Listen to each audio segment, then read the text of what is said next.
honor to introduce Professor Sajjad Rizvi, who, as you can see, is the professor of Islamic Intellectual History and Islamic Studies, as well as the director of the Institute of Arabic and Islamic Studies at the University of Exeter.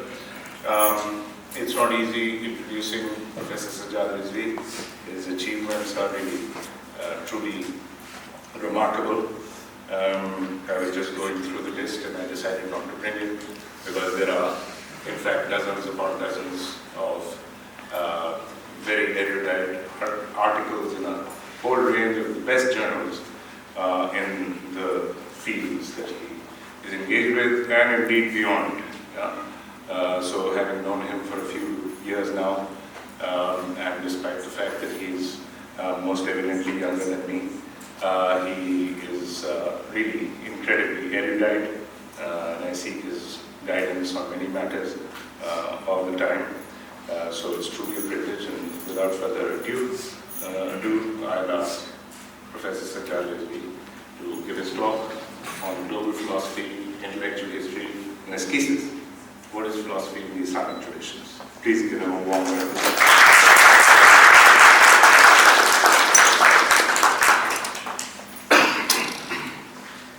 So as I said, thank you for coming. The talk I want to give, which might be similar to something that I have spoken to on before here, is really about how we conceptualize what philosophy is in the Islamic traditions, and then in particular I want to bring it to conversation with this growing trend that is known as global philosophy. And I think it also fits in with the series that Norman and I have been putting together, which is really trying to bring decoloniality to the study of Islam, and that bringing of decoloniality to the study of Islam should also be applied to the study of philosophy in particular. And that might also help us make better sense of what we understand by Islam. So what I'll try to do is now and then I'll try and read, and then I'll probably have to skip depending on how time goes. I'm pretty sure I won't have time to say everything I want to say. But maybe if I start with a couple of quotations, and I'm doing this not just as kind of one of those classic exercises in writing where you're always told it's good to start with a quotation, but also because it gives a couple of different motifs for what I want to talk about. It gives a sense of how I think philosophy is something which is very much intrinsic to the Islamic tradition, but it also gives a sense of how we should perhaps approach the broader sense of how we understand philosophy. So the first saying, which is in some contexts a hadith, and in other contexts it's a saying of Amir al-Mu'mineen, is this very famous thing, that wisdom or hikmah, which is very much part of what you do here, is the lost property of the believer. Right? So it's something worth thinking about. It's something which is intrinsic to a person of belief, and it's something which, in a sense, you have to reacquaint yourself with. The other quotation is from one of the thinkers who I think is very much at the forefront of decolonizing the study of philosophy, and in particular he writes extensively on African philosophy, Africana philosophy, and this is Lewis Gordon. And he gives a very interesting description of why one has to engage in the decolonization of philosophy. And it's this quotation: "Idolatry is a form of bad faith that affects not only disciplines, but also methodological efforts.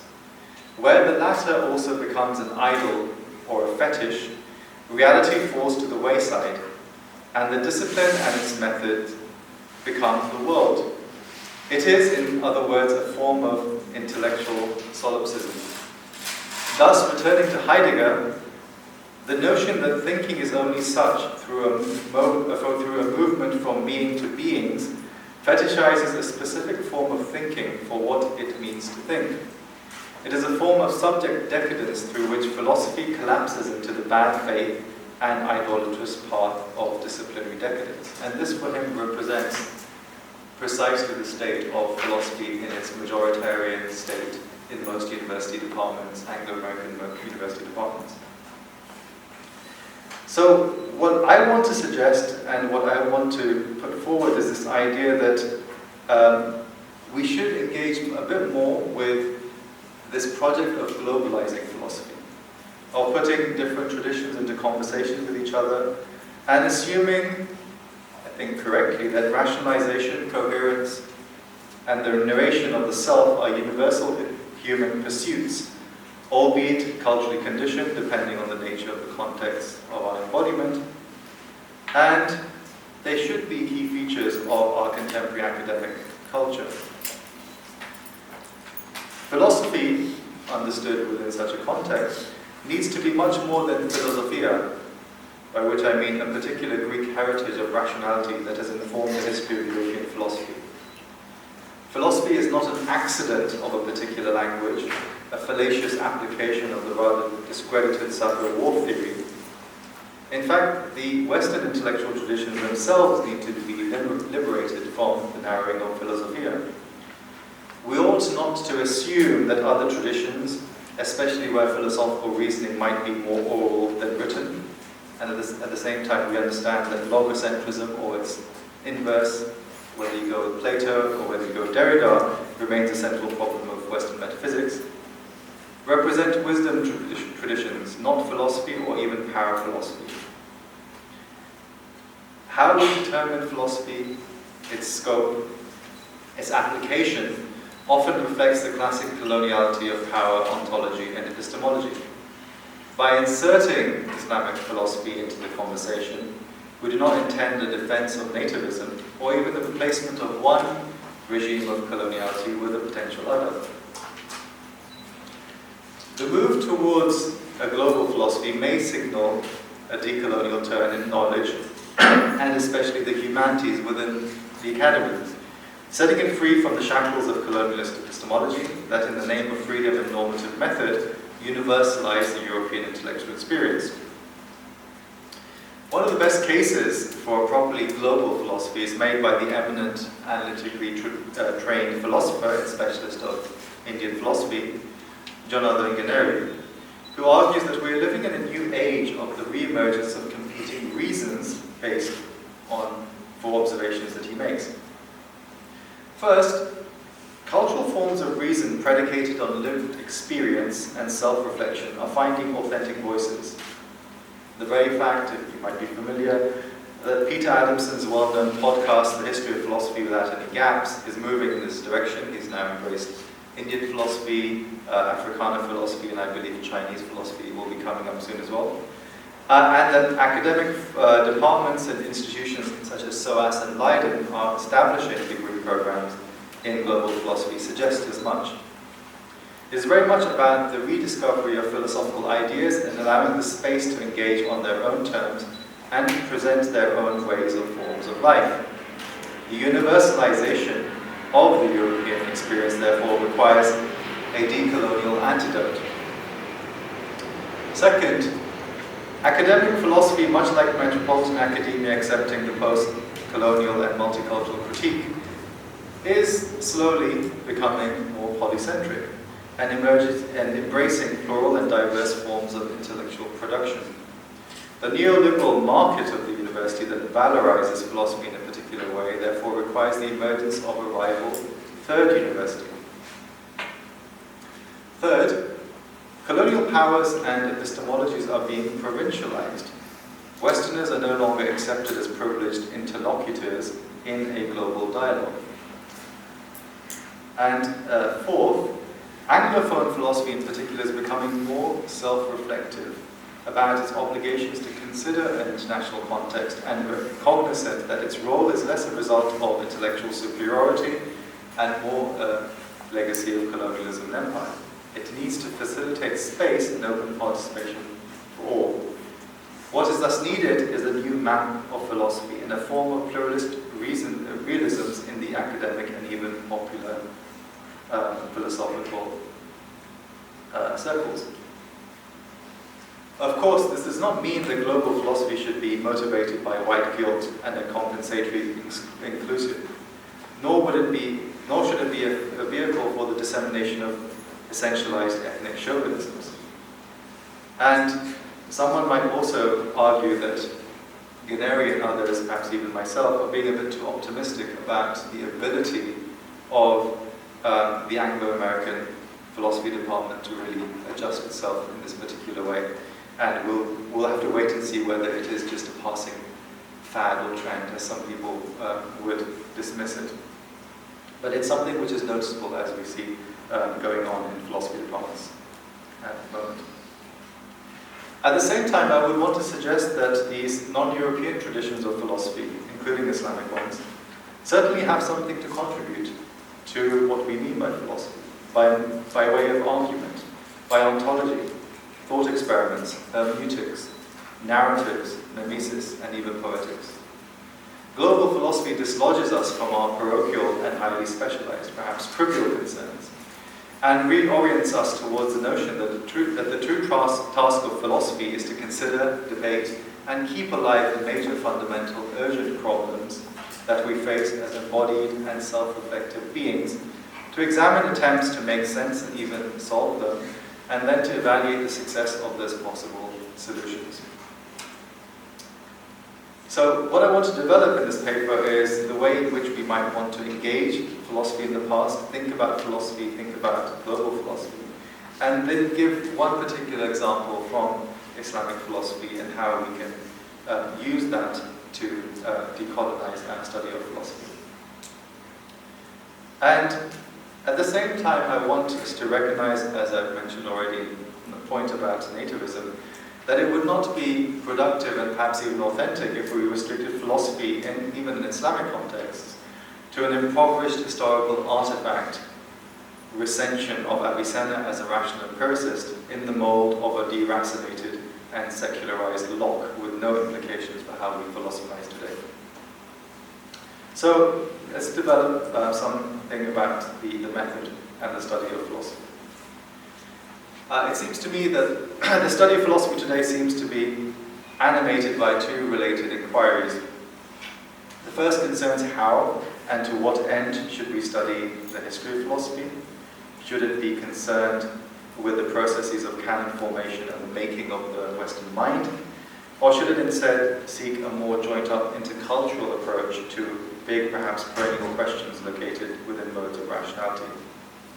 To what extent should philosophy be engaged in a process of decolonization and provincialization of Europe? Furthermore, should it focus on discerning contexts or discovering philosophical problems?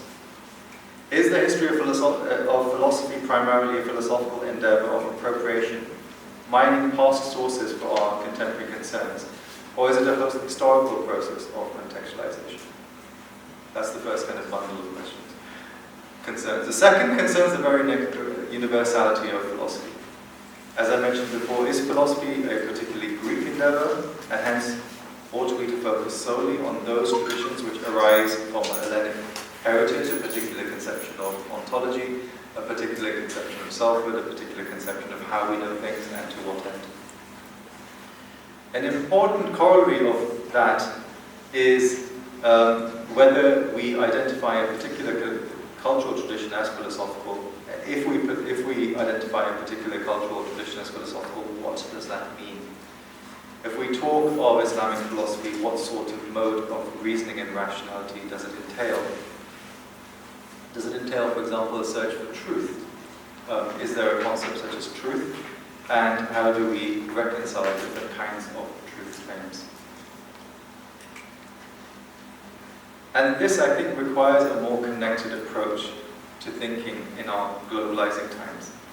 Histories concern themselves with connected histories that take them beyond nationalist historiography.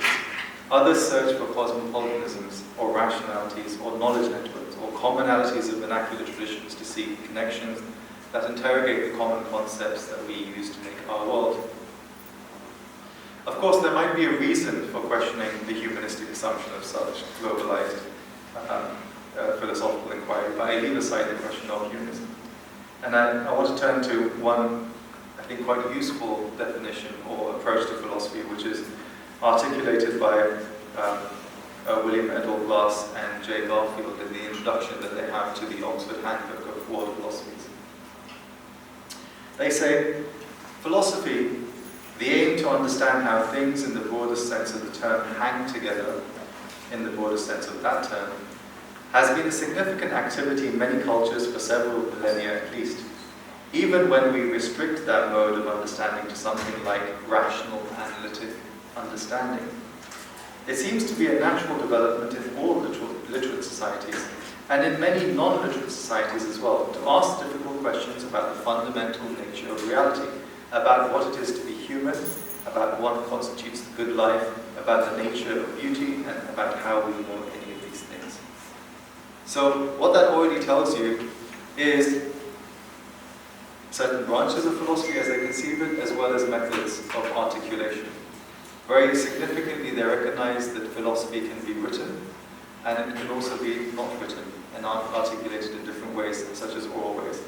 It concerns questions of ontology, fundamental nature of reality. It concerns questions about what it means to be human, which takes us to the broader notion of what we understand by humanity. It's about the good life, problems of ethics, the nature of beauty, aesthetics, and how we know any of these things, of course, is an epistemological question. Now, I'm going to skip some of the things I was going to say about intellectual history because I don't want to get sucked into that. But, of course, one of the key issues which arises in this, and I had this recent conversation with another colleague about this, which is, if we do expand our definition of what philosophy is, are there any limits to that expansion or to that scope? Or can we basically make anything we want philosophy?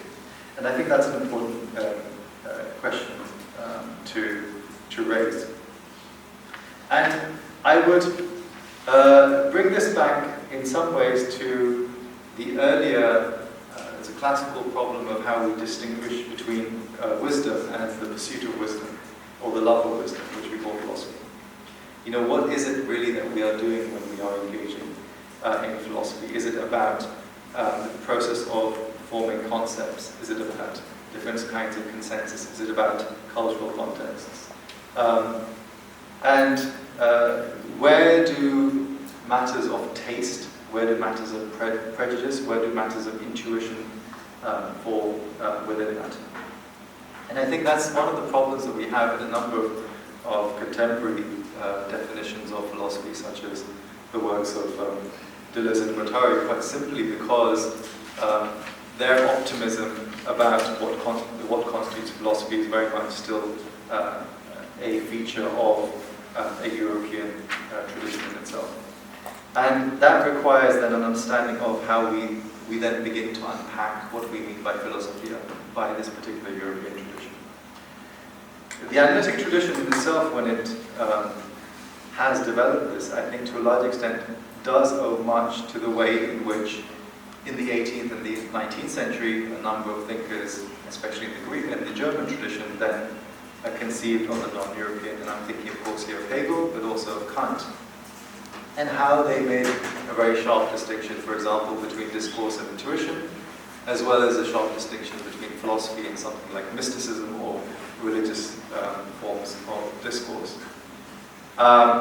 in which there is a very clear way of marginalizing the non-West as being associated with mysticism, with poetry, and not with rational discourse.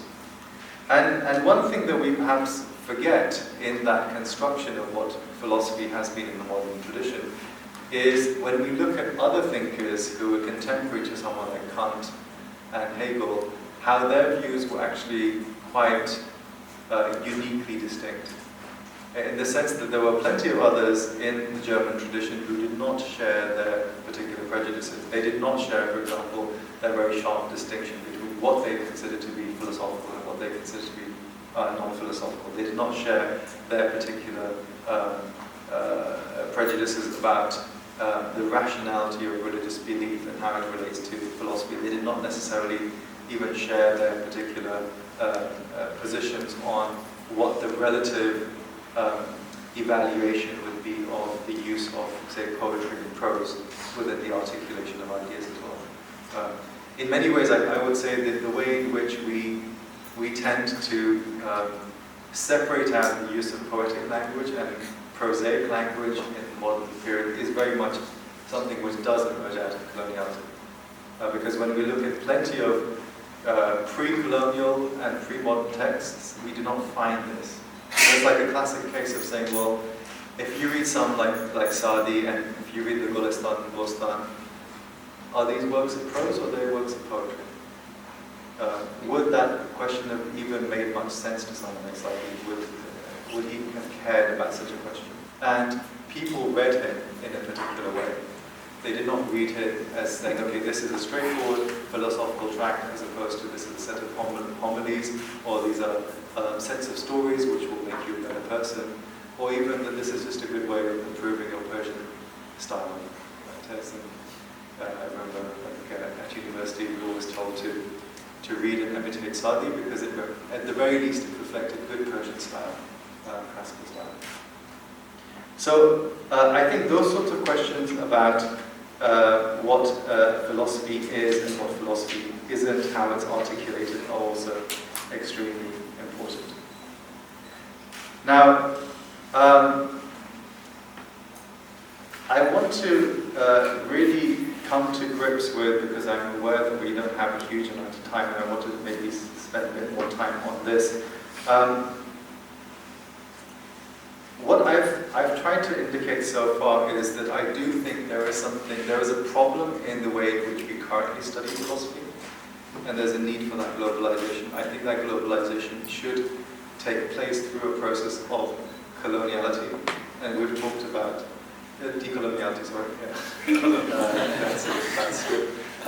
Precisely the ways that we've been doing for the last couple of years in our online seminars. And then to think about how we bring philosophy in the Islamic tradition into conversation for that, without necessarily falsifying what those traditions are, but trying to really think about what those sorts of big questions are, what those questions about method are, what the boundaries might be, and even pay attention to some of the internal boundaries which exist within the Islamic tradition. So of course in the Islamic tradition there are generic boundaries between, say, Quranic exegesis and ilm al-kalam, theological traditions, and mysticism, tasawwuf, irfan, and what's known as falsafa or hikmah. But at the same time as that's going on, there are also plenty of works which do not necessarily conform to those sorts of generic boundaries. And so we need to think about how meaningful those are. What is the broader conception which is at play? So let's focus in on what are these features of philosophy in Islamic context that may speak to these cross-cultural concerns whilst remaining faithful to their origins. The first broad one, which I'm increasingly, now that I look at it, and I wrote this a few years ago, I'm wondering a bit more about this. So the first one, it constitutes what we understand by a tradition of rationality and the notion of a rational tradition. Is this reducible to an Aristotelian sense of it? Is it a more loose notion of reflecting upon the cosmos around it? The famous Quranic refrains about will you not reflect upon what you see? And this requires a certain attention to the text. It requires a certain attention not to impose one's own assumptions upon those texts as well. But a tradition of rationality, articulated again, I would say in a fairly broad sense, needs to be present in that. A way of giving a rationale to a form of life and to make sense of it. Secondly, associated with that is the idea of philosophy as a particular way of life, an ascesis. So this is where the ascesis of the title comes in, if you were wondering where it comes in, which is about the practice, the textual study of scripture, the therapy of the soul, a lived experience in which, in concert with and in allegiance to, one seeks to become a sage. And on this particular point, I'm very much influenced by the work of the late 𝐵𝐵𝐴 and the way in which he saw late antique ancient philosophy. And this is a quotation, I'll just give you this one quotation from 𝐵𝐴 before I continue. Each school, talking about ancient, late antique philosophy, represents a form of life defined by an ideal of wisdom. The result is that each one has its corresponding fundamental inner attitude, but above all, every school practices exercises designed to ensure spiritual progress towards the ideal state of wisdom. Exercises of reason that will be, for the soul, analogous to the athlete's training or to the application of a medical cure. It seems to me, indeed, that in order to understand the works of the philosophers of antiquity, we must take account of all the concrete conditions in which they wrote, all the constraints that weighed upon them, the context of the school, the very nature of philosophy, literary genres and rhetorical rules, dogmatic imperatives, and traditional modes of reasoning. One cannot read an ancient author the way one does a contemporary author. In fact, the works of antiquity are produced under entirely different conditions than those of their modern counterparts. And this is, I think, a very useful, caveat about people, for example, wanting to just pick up someone like Avicenna or Mullah Sadr and say, yes, we can run with this in its entirety, in all its specificities in the contemporary context that we have. The one element of this which is important, which I want to develop as the third aspect of philosophy, is this notion of philosophy as a certain kind of ethical commitment, a spiritual practice, even a path to salvation. And this, in a sense, does require taking of religion seriously. I don't necessarily need to articulate, I'm sure a lot of you who've done classes with Norman will know this. Religion is constructed in a particular way in modernity. And that construction does assume that religion has various others. Philosophy is one of its many others, as it's often understood. But if you look at plenty of contexts, whether they're contemporary or pre-modern, this separation between religion and philosophy is not so clear. The idea that philosophers may have certain kinds of commitments which do involve religious kinds of commitments seems to be perfectly obvious and true.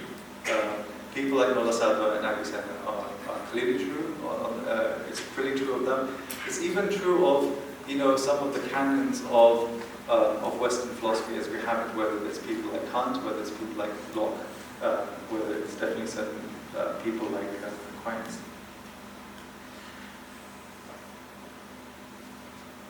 So then the question is, how do we engage with that? How do we, for example, make sense of the poetics of scriptural exegesis as a mode of philosophizing alongside works which explicitly describe themselves as philosophical?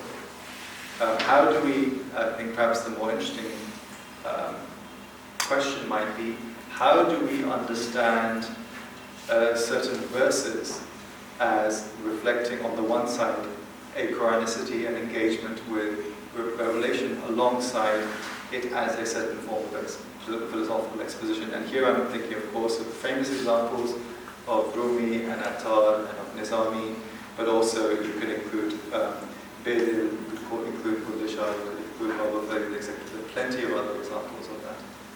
And in some ways, I think, if we take decolonization in a thorough manner, we need to realize that if I think of the specificity of our context here, so it's not just about Arabic texts, because basically, as far as I know, Pakistan is not an Arabic-speaking country.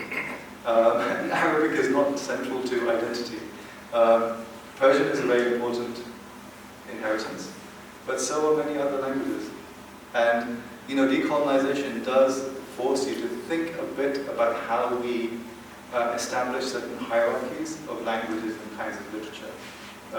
It's very obvious to me that different languages, registers, poetry, prose, do reflect extremely significant philosophical teachings and observations about the nature of reality and who we are and where we want to be, that really do need to be taken seriously. Just because something is written in Arabic doesn't mean we should privilege those texts over something which is written in Punjabi or Sindhi or whatever. As I said, as far as I know, Pakistan is not an Arabic-speaking country, but some people might think otherwise. The third element which is worth considering is this idea of selfhood. What sort of notion of selfhood and subjectivity do we have in here? This is not just formally, associated with things like Ibn Sina's famous thought experiment about the flying or the suspended person, but it's also again about how selfhood is then expressed in certain verses of something like Ridvi or even 𝐺𝐳 and many other poets since then. Now the final aspect of what I think, there are many others we could think about, but one other aspect which is important, it's important to the way in which I've kind of conceived of philosophy, and it's important about how we maybe bring in notions around esotericism in it, is to think about the nature of philosophy with vis-a-vis the distinction between falsafa and hikmah in the Islamic traditions. One of the, I've often said that the study of philosophy in Islam needs a double decolonization. First of all, it needs a decolonization from an Orientalist account which separates out the study of philosophy from Islam and assumes that it's something inauthentic within the Islamic context. And it then needs a further decolonization from the reduction of that philosophy to a particular Aristotelian tradition within Islam, which is called falsafa, and which then means that anything which does not conform to that tradition of falsafa is not philosophically significant, and is often dismissed as something like paraphilosophy, etc. This is why, many, many years ago, the assumption was that philosophy kind of culminates in someone like Ibn Sina, and then maybe Ibn Rushd a bit later, but then that's pretty much it. That's philosophy done. And then once it goes beyond Arabic, then that's clearly not philosophy. That can't be philosophy, if it doesn't reflect that sort of language. And I think that needs to be challenged to a certain extent. It needs a challenge, and it also can be challenged with respect to hikmah, taking me back to the original statement I had, that for someone like Henri Corbin, who I still absolutely love, I think he was a crazy, crazy guy who had some wonderful insights, many, many years ago. Died in 1978. The very notion that philosophy, the pursuit of wisdom, the understanding of reality, is something which is nurtured from a religious context, which comes out of the niche of prophecy, as he puts it, which is one way of saying that it comes out of wilayat, is way of locating the philosophical enterprise, certainly within the Islamic context, very much in a Shi'i context. Now, I'm not trying to say that there is no philosophy outside of the Shi'i context. I'm not trying to be very partisan in that way. Of course there is philosophy outside that, regardless of what language it's in. That is one element which is extremely important. That's something which is very much there in those Shi'i traditions. It is about the way in which things like transcendence and immanence, about hiddenness and manifestation, about these sort of dynamic between the polarity of wujud and walaya, or wujud and walaya, which are quite significant, and how one attempts to square them. Now let me just end, so I think I should finish my half part latest, yeah?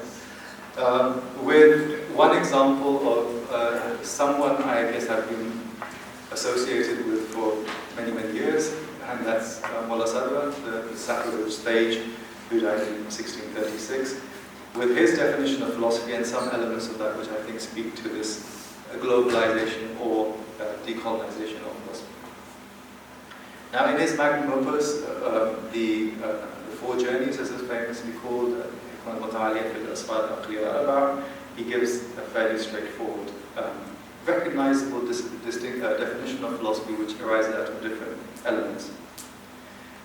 He says, "Know that philosophy is the perfecting of the human soul through cognition of the realities of existence as they truly are, and through judgments about their being ascertained through demonstrations and not understood through conjecture or adherence to authority, to the measure of human capacity.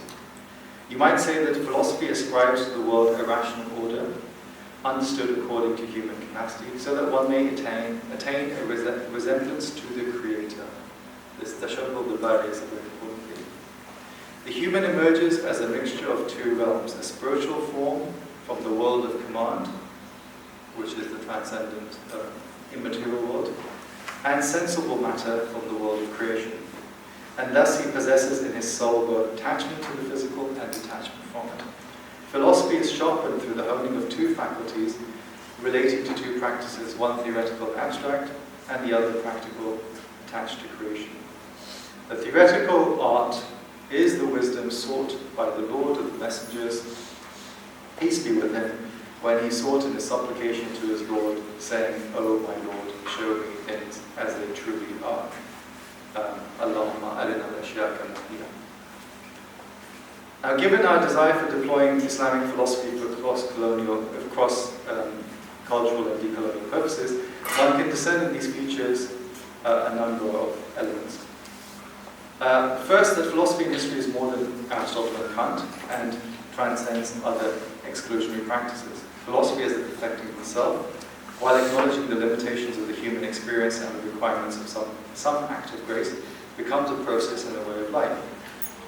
Second, one needs to pay attention to more holistic forms of discourse, desire to seek meaning and understanding, alongside ethical commitments, discourse and intuition, and the recognition that philosophizing is not independent of who we are, where we are, whence we came, and whither we are going, to paraphrase another famous wisdom saying. It's a saying of only what means again.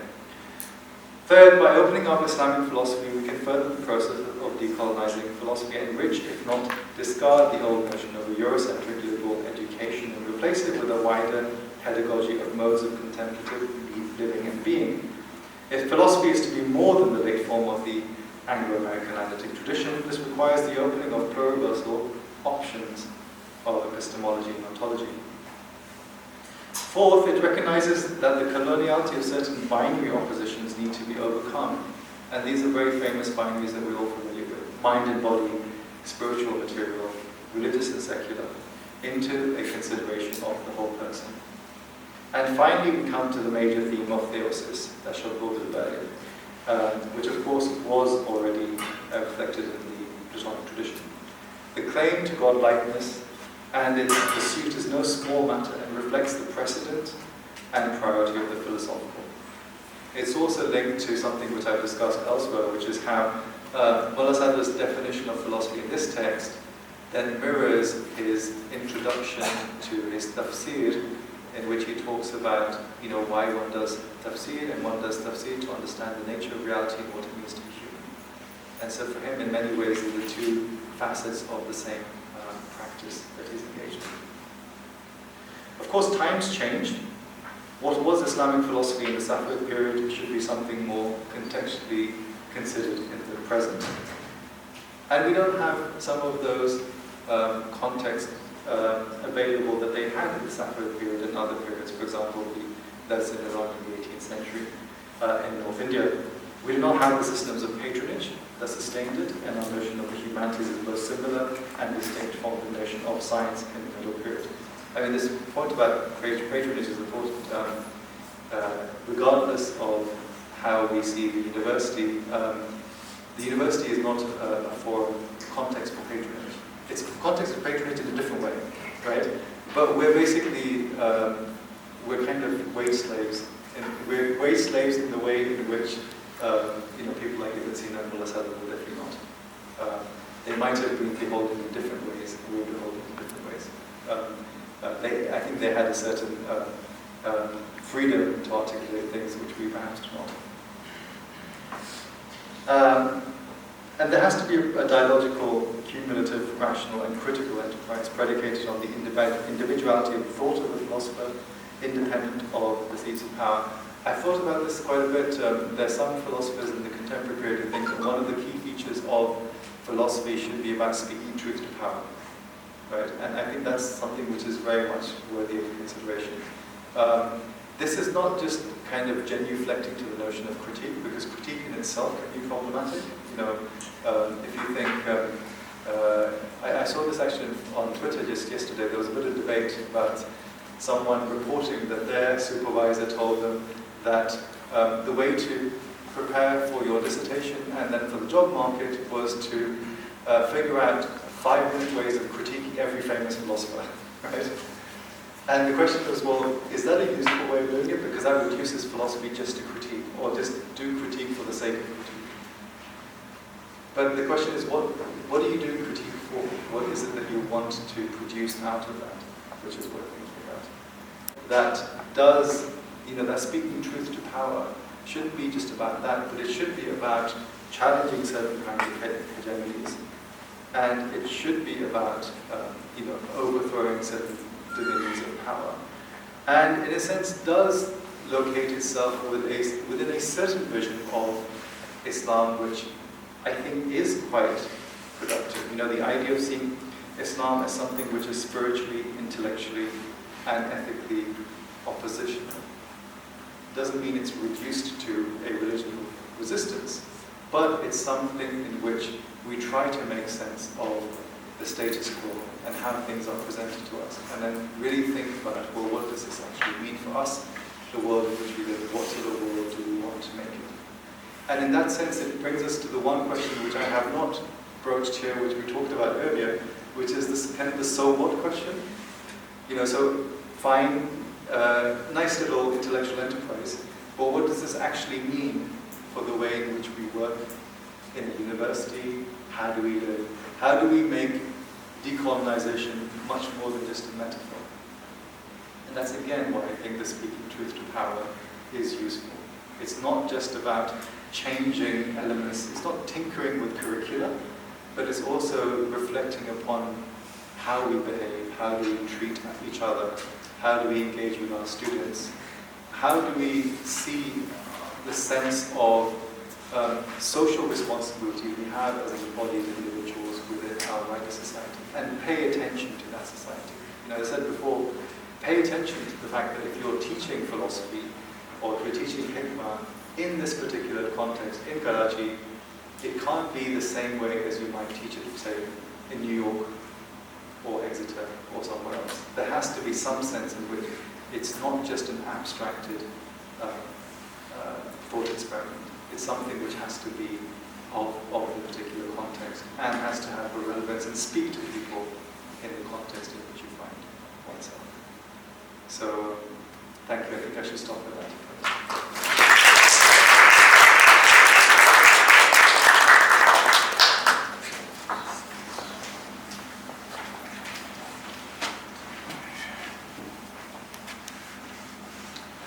Thank you, Sajjad, for that characteristically globally erudite and very thought-provoking discussion. There are so many lines of inquiry that one might pursue, but I thought I might take you up to begin with on this question of what kind of freedom did you mean when you said, this is not a critical question in any case, I think the idea of critique. After all, when Kant said critique of the reason, or when he said critique judgment, he didn't say judgment is bad or reason is bad. That's not what critique obviously means. Critique is evaluation and discovering the limits of something. But when you said that Nasrallah, for instance, pre-modern figures, I agree with you, but I would ask you to spell out what it means to say that they had more freedom. That's the first question that I wanted to ask you. If you could elaborate on that. Everyone knows that. Why don't you take this? So everyone knows that, like someone like me, or probably someone like you as well, we can say pretty much what we want, right? Because we have a certain security of position. A lot of my more junior colleagues do not, so they can't necessarily teach whatever they want. If they suddenly said that they were going to teach a class in humanities which was purely going to be about reading any particular text, or going and sitting in a particular social space and just observing and commenting what was going on, a lot of people might think it's a bit strange. Or if they suddenly said, we're not going to have exams or any other forms of assessment, I just want all of you at the end of the term just to think, what sort of mark do you deserve, right? There would be like riots in the admin halls if you did something like that. So there's possibilities of what I think thought can be expressed, but also there are limitations on the institutional sort of constraints that we have.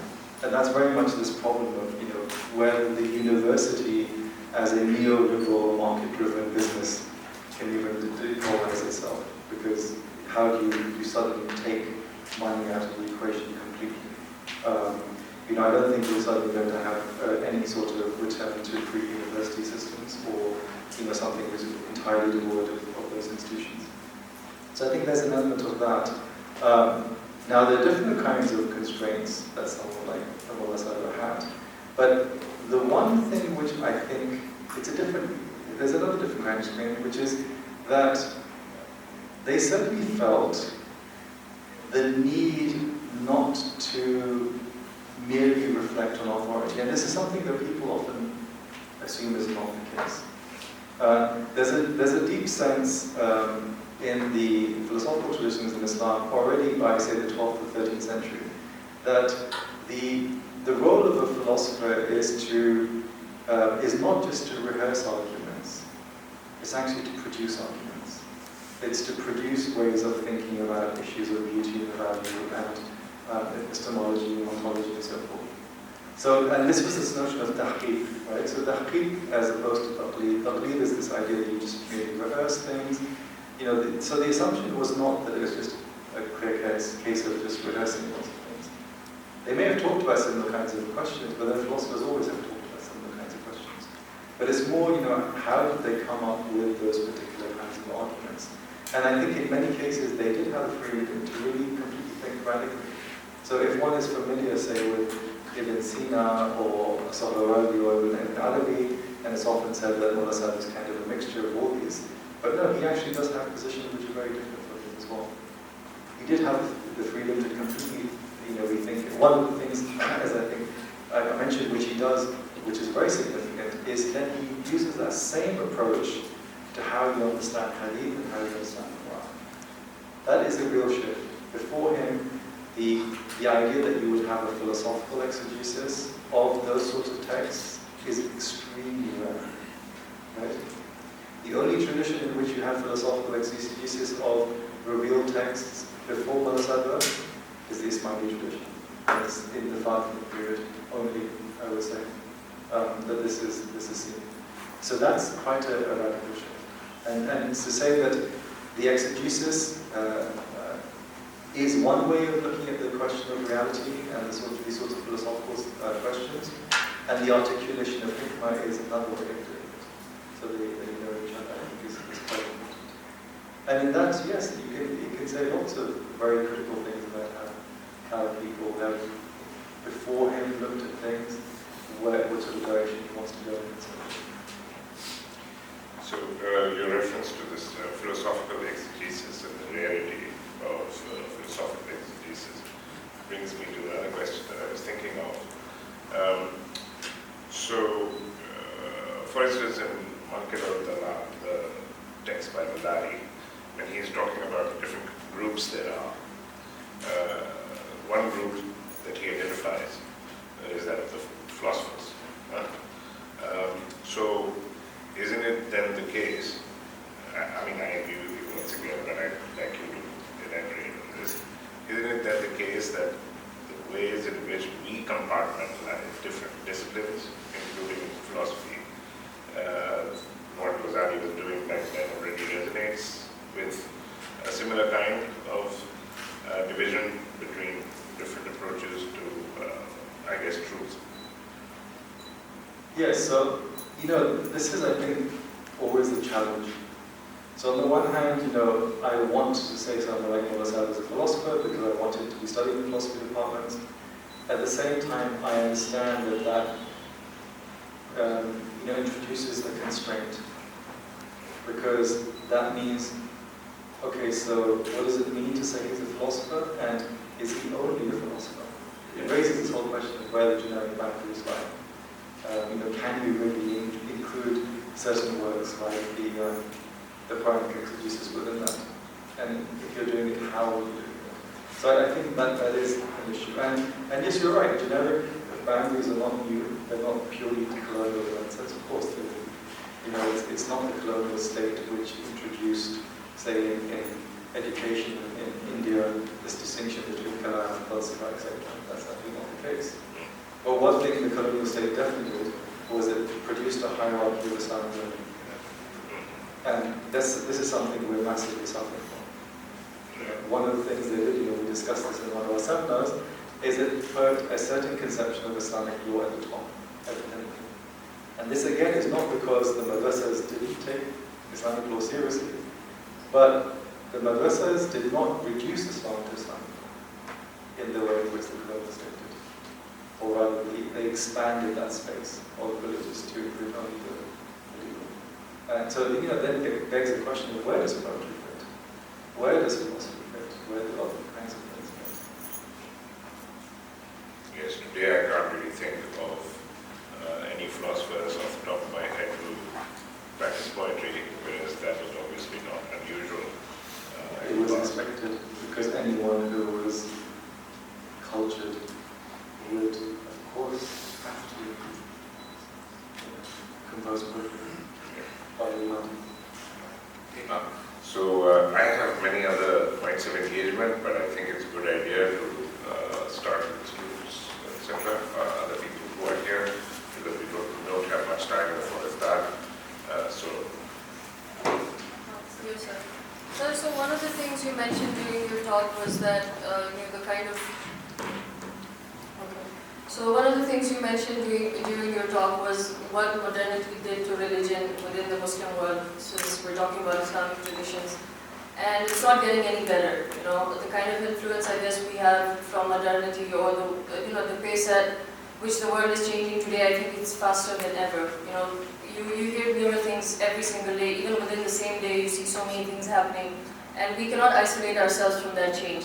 Of course, that takes up a lot of our time and attention, and to get into things like philosophy or spirituality, I feel like it requires time and effort, focused thinking, and things that we cannot easily do these days. Because, considering myself, I'm just a student right now. But if I think of, spiritually elevating myself or being more philosophically aware of my religion, that's going to need a lot of my time. And honestly speaking, I cannot do that unless I compromise on a lot of my academics, for example. Or the kind of life that I want to have in future. Even if I want to be in such a position in the future, I would have to, put those things aside and be like, oh, maybe in the future I might have time for it, but then when I'm there, I feel like I'm not going to have any time for it either.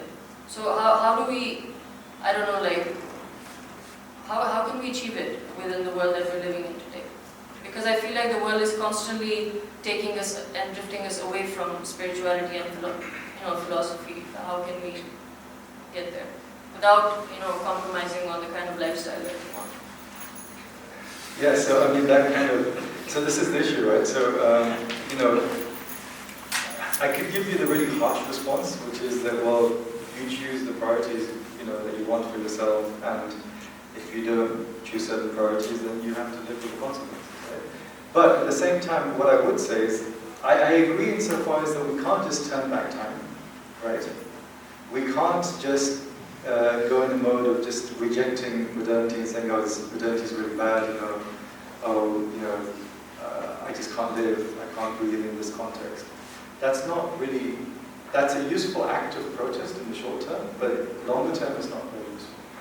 So, what I would say is that I can't necessarily tell you how you do these sorts of things.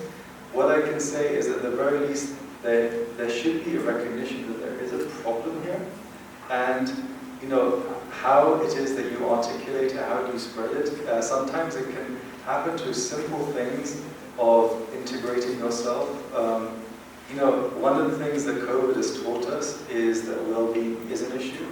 So even simple things like, when I said this to some of my colleagues, they thought I was mental. Just start a lecture by saying, okay, so everyone close your eyes and search for your center, right? Or focus on the word, or focus on the image that you think of. That's actually a very nice way of, in a sense, breaking yourself off from everything that you were distracted from before. and helping you actually focusing on what's going to happen next in the lecture. And realizing that, lectures and classes are not just a way of switching off from one kind of distraction and moving to another kind of distraction.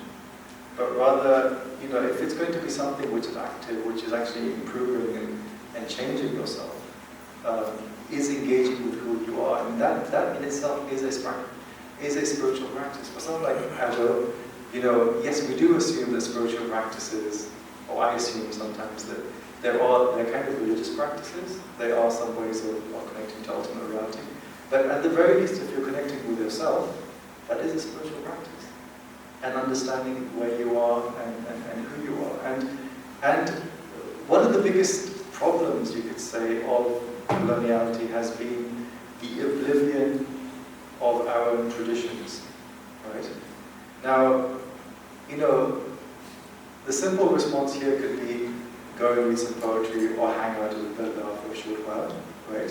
Which in many cases will work actually, because there are elements of continuity which you will see there, right? And even if it's shocking and unfamiliar, that will actually be very useful because you will then realize the extent of the oblivion. Right? So I remember last time I was in Pakistan, we went to Lahore, we went to Madhulal, it was the Urs, and it was an interesting mixture of stuff which is very familiar and also quite alienating. Right? And the friends I went with, we all had very similar experience because we all came from a very, liberal education in places like London and New York, in which we were not necessarily brought up with religion in the same sort of way. So it seems strange. And I think even if people are brought up in a certain normative way of religion in Pakistan, it's probably quite shocking for them. But then when you realize there is something quite amazing that's going on as well, because none of these people are being forced to do what they are. No one's telling them not to do. I mean, there probably are people telling them not to do that. That's a different matter. But they don't care, right? And so the other response I can give you to your question is you basically need to become a qalanda, right? But I do recognize that not everyone can become a qalanda. And certainly within the Sufi traditions, you can't just choose to become a qalanda like that. But yeah, probably not a terribly useful set of responses to your question, but I completely understand the problem. Actually, if I may just add a sentence or two to Munira's question.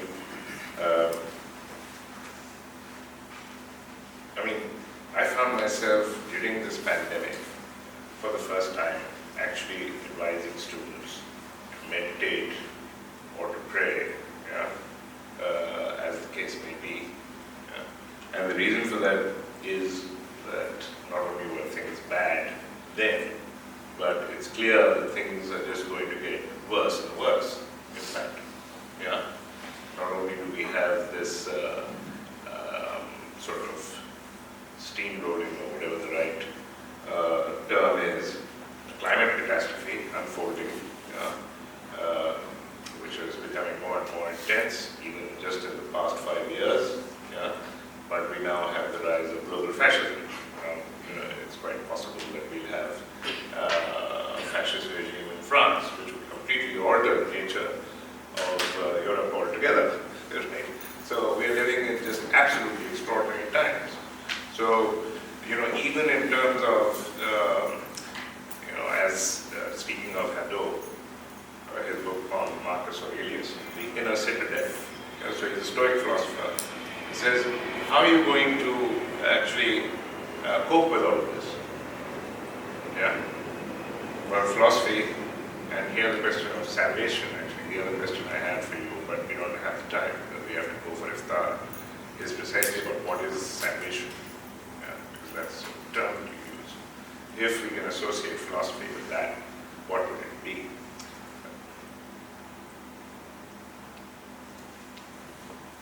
You want me to say something? Actually, why don't we take a question from the audience? Is philosophy about hikmah, all about hikmah, or spirituality? For example, if we look at the philosophy of a postmodern philosopher, which perhaps in the modern world is one of the key philosophers, Deleuze. He recognizes capitalism as something which is about disciplining of desire for the maximization of wealth. And he wants desire to be unleashed so that there are many prospects for different human beings to pursue. In this way, he thinks that liberty will be promoted, as I understand.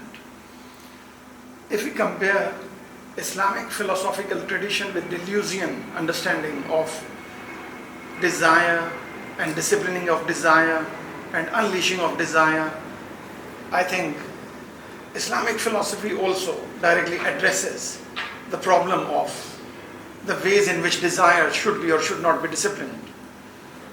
What is your response to it? I mean, that's a very interesting question.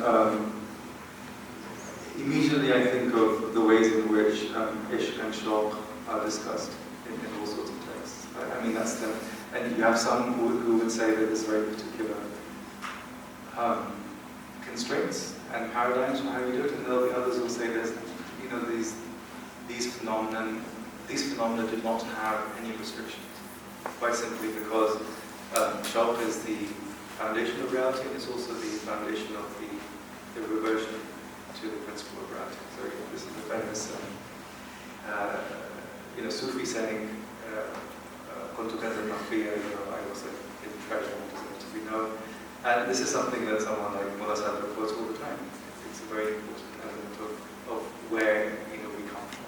It comes out of that basic Shauq and desire.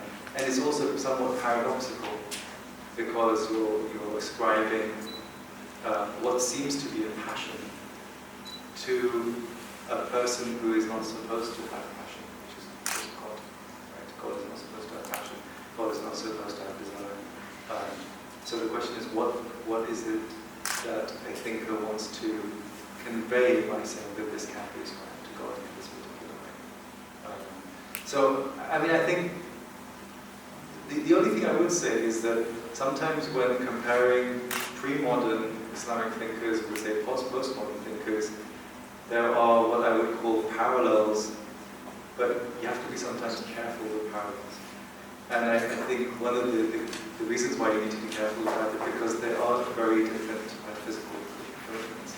It's like when people compare Ibn Arabi with Derrida, it's very clear to me that their metaphysics are radically distinct and not compatible. They might say very similar things, it seems, on the face of it about language and about inquiry and the use of language, but those metaphysical commitments are still quite distinct. And they can be productive to understand certain sorts of things, but I think one has to be careful as well.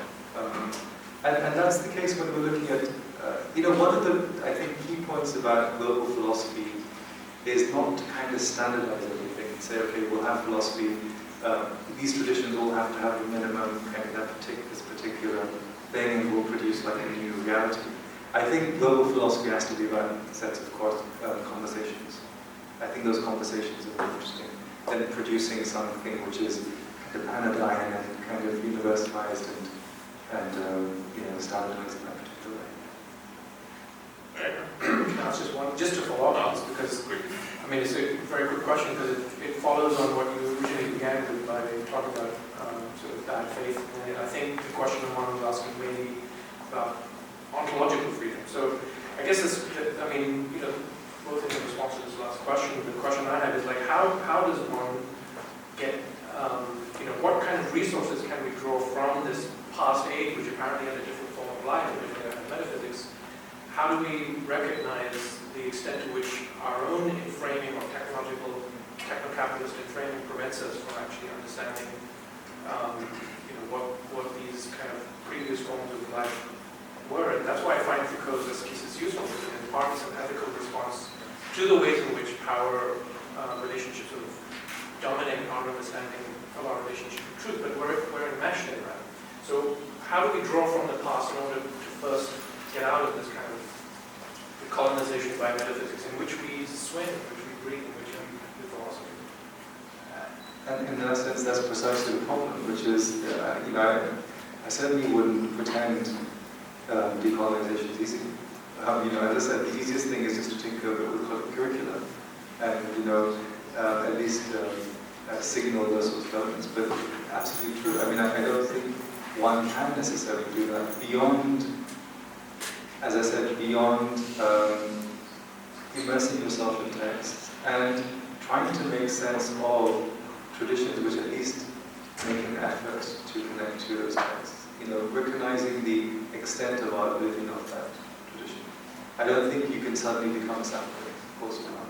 I don't think you can suddenly go back to the 18th century. You can't reverse modernity.